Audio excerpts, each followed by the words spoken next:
A narrow QRS regular tachycardia with a rate of 150 per minute should arouse strong suspicion of atrial flutter 2:1 AV block, especially when the rate is remarkably constant, as opposed to sinus tachycardia, in which there is slight beat to beat variation in the heart rate. In this ECG of a 62-year-old hypertensive female, regular atrial activity at a rate of 300 per minute is seen.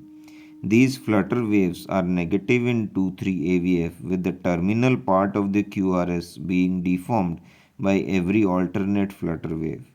In V1, the waves are positive and resemble upright P waves.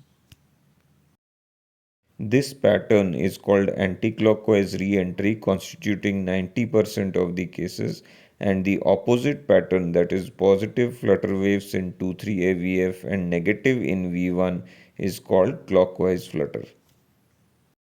If the flutter waves are not obvious on the ECG, or there is any doubt regarding the diagnosis in a hemodynamically stable patient, vagal maneuvers or IV adenosine may be administered to induce AV node blockade for a few seconds so that the underlying flutter waves are clearly revealed.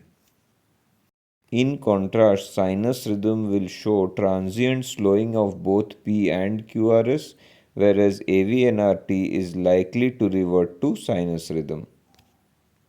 The patient spontaneously converted to sinus rhythm.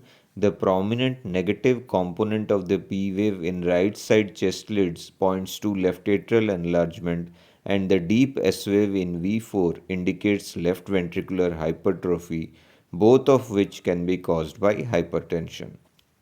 This was borne out by the echo, which showed concentric left ventricular hypertrophy, a dilated left atrium, and an interatrial septal aneurysm, about which we shall discuss in a subsequent video.